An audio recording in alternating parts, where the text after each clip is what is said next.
Hello everyone.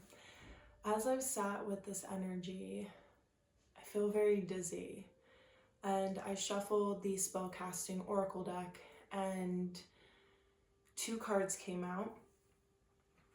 The first one is Beauty.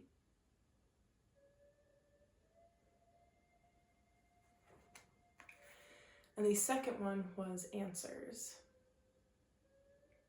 Now I was only looking for one card, but the second one came out actually in a way of flipping the opposite way as I was shuffling the deck. So it didn't fully fall out, but it was calling for us, calling to us. And so as I sat with the energy of what today's theme is, there's a lot of dizziness, a lot of lightheadedness, and a lot of it has to do with our external world. How are we viewing the external world? How are we absorbing the external world? How are we seeing the beauty in the things in our lives, and really focusing on what that beauty is trying to tell us. It's really hard to find beauty in the way things are going in the world right now. But trust me, there is still a lot of beauty, and when we continue to look at the beauty, look for the beauty, and going back into tying in yesterday's tarot reading into illuminating, we were talking about illuminating the darkness. How can we illuminate the beauty to where the beauty starts to outweigh all the darkness that is surrounding us? And it really is how we choose to see our external environment. It's how we approach our world. And if we continue to sit in this cycle of suffering, everything's always going to look dark and gloomy, which is really ironic because today is a cloudy day. And where I live, there's more sunny days. And we really need the rain that's coming today. So I'm very grateful for that. And that's the thing. It's like I see like rain washes things away and then the sun comes out. And it's like we need that darkness to understand where the beauty is and that there is beauty in darkness. It's how we perceive it and how we're able to interpret it and bring it to the forefront and bring it into the light. Feel a lot moving through the heart and through the throat. With the answers, it feels different yet the same as beauty because it has to do with the external. Are you seeking answers, and are you seeking those answers outside of yourself? And it's not to say that you can't seek answers outside of yourself, but feels like there's an imbalance there. It feels like there is this frantic energy of, I need the answers, I need the answers, I need the answers. But what I keep hearing is you have the answers, you don't like the answers. So sitting with that and understanding that a lot of the answers you seek are actually within you, and being willing to face them and face that uncomfortability. And uncomfortability has been coming up a lot as well, especially in yesterday's reading. So it's really important to sit with yourself and know that the answers you seek may be uncomfortable, but they're coming to you, and it's almost like you're discarding them and not treating them with the respect that they deserve, not treating yourself with the respect that you deserve, because you're trying to seek different answers that just make you feel better when they're not going to help you with what it is you're seeking. So let's go ahead and get into the tarot. I'm using the Every Little Thing You Do is Magic tarot deck, and I already pre-shuffled. Feeling it. Knock out some of that energy. There is a lot moving in the heart and throat. There's like a dryness in my throat too that I'm feeling, almost like a choking, like the struggle to speak your heart, and strength. So we have strength. And there's a lot of yellow in this card. I mean, they're lions. And you have the infinity above it. And there's this, it's knowing that you have unending strength. And that goes back to the yellow is your solar plexus. It's your personal power. It's your willpower. And so we're on theme from yesterday. It feels very tied in. So if you're interested, go to my other YouTube video titled Stay Committed, because this feels like almost an ongoing and unfolding of that reading. There's flowers. They actually look like marigolds. And maybe it looks like some, I don't know. I want to say orchids, but I don't think those are orchids, but orchids are clearly coming through.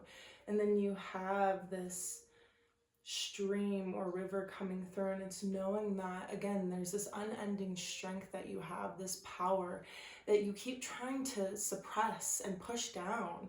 And I keep hearing why. Why do you keep doing that? Because the answers you are seeking, that you're discarding, are the answers that are going to help you unleash your power and show others in your world what that power looks like, what that strength looks like, what that passion looks like. And there's a sunflower behind them, which is one of my favorite flowers, because they always look towards the sun. They know where the sun is, and they're always facing it. They're always facing the light. And it's not to discard the darkness, but it's to know that balance between the two, because we need both. You can't have light without dark. You can't have dark without light. They play with each other. There's this beautiful dance. And leaning into your intuition and your strength is what's going to help you understand yourself more and understand how you want to move through this life and this journey in this world, and understand that the things that you're absorbing could be hindering how you present yourself to the world, how you're living your life. Again, there's this cycle of suffering, and just because others are suffering doesn't mean that you have to as well, because the way you can help others is by helping yourself first. I'm hearing build your empire first. If you don't have if you feel like you don't have a lot at the moment, but you're continuing to give and give and give and pull from an empty cup, you're only going to sacrifice yourself in that process. Wait until your cup is full and help where you can in little ways until it becomes more abundant and bigger. And being able to see the abundance that's in your life right now. If you are very much stuck in this mentality of like, I have nothing, it's a good practice to start looking around and being like, well, what do I have? Do I have a roof over my head? Do I have flowers in my backyard or front yard? Like, am I surrounded by nature? Like, all these things. Finding the beauty, what birds like to come around your house. Like, and I say that because I hear birds right now in the rose bush in my front yard. So it's how we perceive our external environment that then changes the way we live our life. So if we are constantly seeing and experiencing negative things, we're just going to suffer and feel like we're in this negative cycle. But if we start seeing positivity and light, and being grateful for the things that are in our life, it starts to shift, and we start to have a new perspective on how our life is.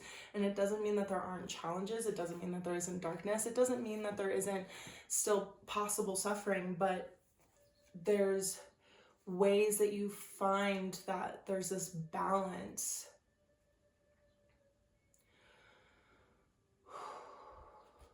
There's a lot of clearing. It feels a lot lighter. It's no longer tight in my chest and throat, so it feels like a lot is clearing, which is good.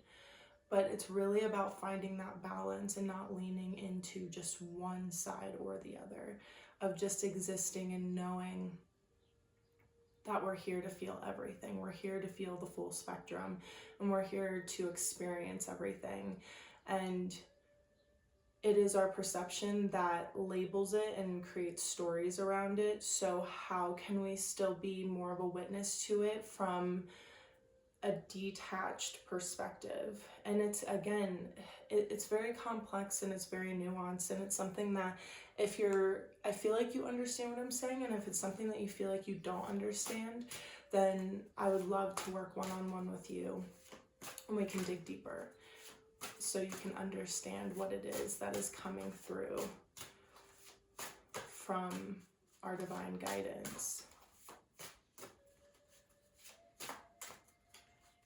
And the card number is 8 too. 8 is coming through as an angel number, so I would look into that.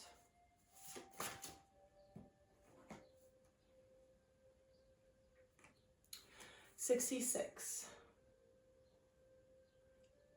So we have the 3 of Pentacles, and you have this beehive, and you have all these bees around it. There's some coins, and it's just covered in green, which makes, again, so much sense because there's so much heart moving right now, and it feels so much lighter than what it felt like just a couple minutes ago, because as I was speaking, it just felt like there was so much tightness, and it feels like there's this grip, and it's like, how can we loosen that grip and let go? And how can we let that love pour out of us? And how can we show love to the world and compassion to our external environment, and compassion and love towards ourselves? Because we cannot give love and compassion to others until we give it to ourselves. If we're not giving it to ourselves, we can try to give it to others, but we end up pulling from a very empty cup, but we also end up, I'm hearing conditional. It becomes conditional love because you're expecting something in return. And really what love and compassion is about is being willing to give without expectations, because that's just the way we want to live our lives, is through love and compassion and gentleness, but firmness and strength. And so you see this balance of how can you be grounded and firm, but also soft and gentle. And it's like a bee. It's so funny because what I see is like a bee sting hurts. It ends up killing the bee. And it's an extremely sad situation. And lots of times bees don't want to have to sting because they know the consequences of what it's like to lose their stinger. And that's what kills them, is losing their stinger. So I know that some bees, if they sting, there is a way that I believe it's like, I've seen something recently actually where they try to untwist and pull themselves out so they don't lose their stinger and they don't die. But a lot of people have fear of bees because of the stings. A lot of people are allergic to them, but it's so interesting because bees are also like these soft and fuzzy little like fairies that love to go from flower to flower, drinking its nectar, pollinating, and they create so much beauty in this world. So you see like what perception can create. If someone's allergic to a bee and has been stung by one and has had a bad experience, they may perceive bees as scary and maybe evil, or, you know, just the perception that we have is so important, and we are in control of that perception. And the bee coming through is really, it's like there's this beautiful little insect that loves to feed on nectar in flowers, takes naps in flowers, and creates these beautiful beehives that create honey that is really good for us. And, you know, there's all these positives, but it can take a negative experience for us to view something with a negative perception, a negative light. And it has me thinking about spiders. For the longest time, I did not like spiders. If anytime they were in the house, I would freak out. I would kill them. If I got bit by one, and now I love spiders. They're one of my favorite insects. And it doesn't mean that there still isn't fear there. If I see one that's really big, there's still a jolt of fear. But there's this understanding, this coexistence of they're just trying to live their life. I'm just trying to live mine. Why would I stomp on that? Why would I take that away from them? And so I do my best to relocate them. Sometimes I let them live in my house. It really depends on the size. And also just, if you take the time to observe and be a witness, you see a lot of beauty in the things around you, and you start to understand things. It's like I see a fuzzy picture becoming clear. When we take the time to take a step back and observe, the picture becomes clearer. So yeah, it's such a beautiful card because it just feels very abundant. And the question is are you allowing abundance into your life? Or are you making excuses for all the challenges you're facing? Because every challenge is a lesson for us to learn and an opportunity to rise above and rise up in that situation and see our strength. But are you seeing that, or are you playing victim to it and doing this?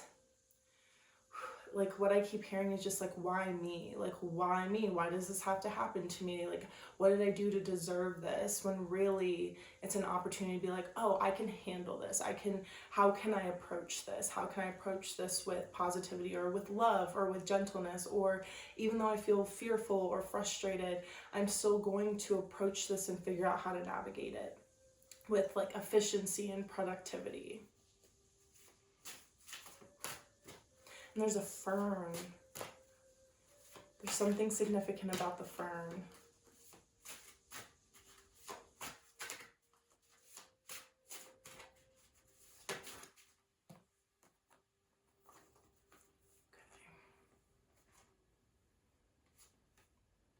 Okay. So we have Judgment.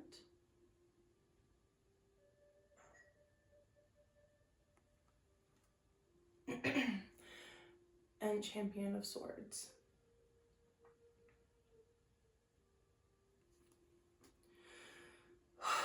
There's a lot of blue, and it's interesting because I feel my throat clearing. With the Judgment, you see this coffin, and then you see the butterfly above, and it almost feels like there's this death happening. Some of you are in this cycle of it's the death and the rebirth that is happening. You're emerging, and the thing is you get to choose if that's what you want to happen. You can stay in the coffin, and if that's where you want to be and what feels safest to you, that's the choice you make.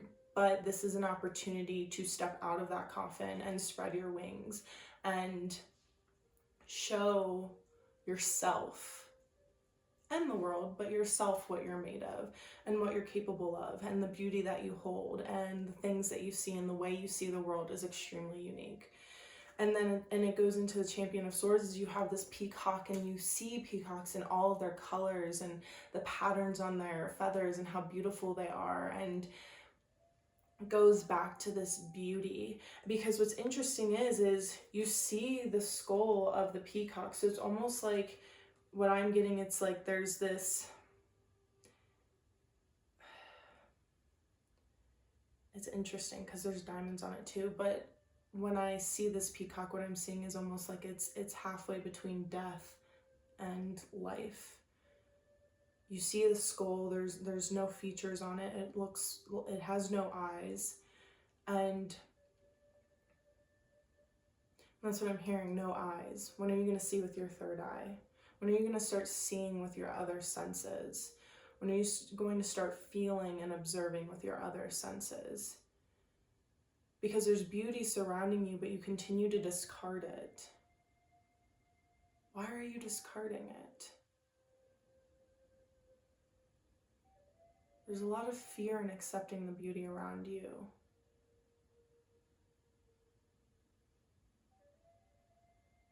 There's this fear of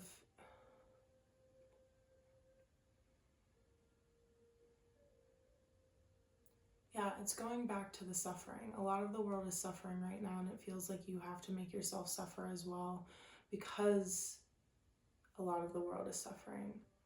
But if you suffer, then you can't make a difference. So how can you cultivate a life of love and beauty and joy, but also sadness and grief, like encapsulating all of it and feeling all of it, so you can help others see how important it is to feel all of it? Because when we continue to work on ourselves, we reach those directly within our community who then can reach those outside of the community. It's a domino effect. And well, yeah, this is like a dead peacock, because you see the feathers, it's all bones.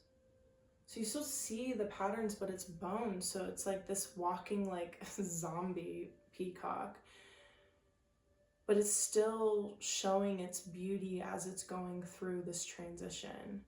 And it does feel like there's a significant transition that's happening, and being in the coffin is really about taking the time to go inward and really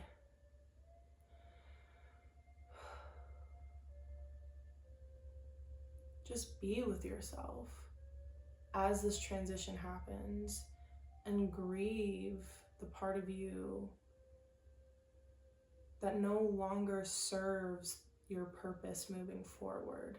If you choose to come out of the coffin and spread your wings and show the world and show yourself what you're capable of, because this is a choice you have to make. Are you willing to make that choice? Because there is a lot of fear and there's a lot of constriction around it. And I sense a lot of you will make that choice to move forward. But if anyone's watching this that feels like it's daunting, I mean, it can feel daunting. Allow yourself to feel that, but don't let it stop you from moving forward, because this is really integral to the new timelines that are being set. And being stuck on the old timeline is going to keep you stuck in a cycle of suffering. So the coffin is the time that you do need to process and grieve, but don't stay in there for too long, or else you're going to miss being able to be on that new timeline.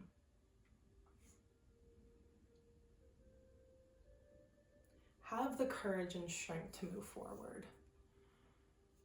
It still doesn't mean that you're not fearful, because we all have fear, but a lot of us still make the courageous choices to move forward in spite of that fear.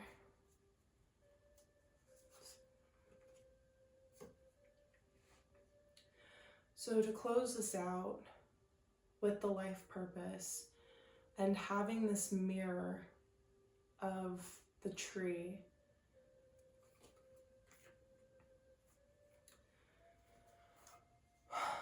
is that it's important to know that you grow in all ways. You grow up, down, side to side. It's not linear. It's very cyclical. I'm seeing like a spiral that like goes up, and allowing your branches to reach out and allowing yourself to stretch. Like I'm hearing like stretch. Just allow your body to stretch and release and move, and just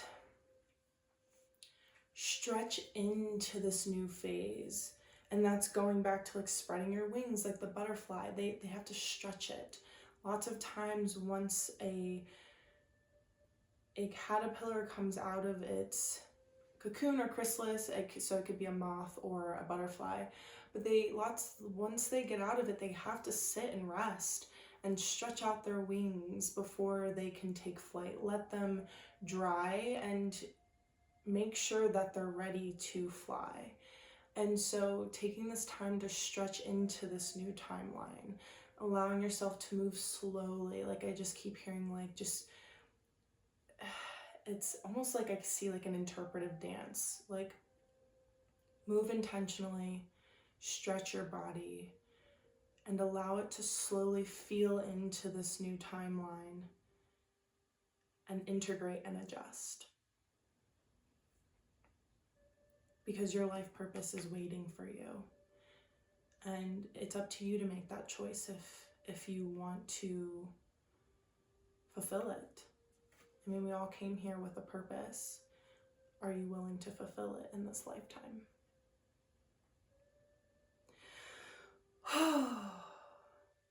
Well, that is all I have for you guys today. If you are interested in going deeper, I will link my stuff below so you can reach out for a one-on-one, because I love doing one-on-ones and I would love to go deeper and see what your higher guidance has to say. But other than that, I hope you guys have a great day.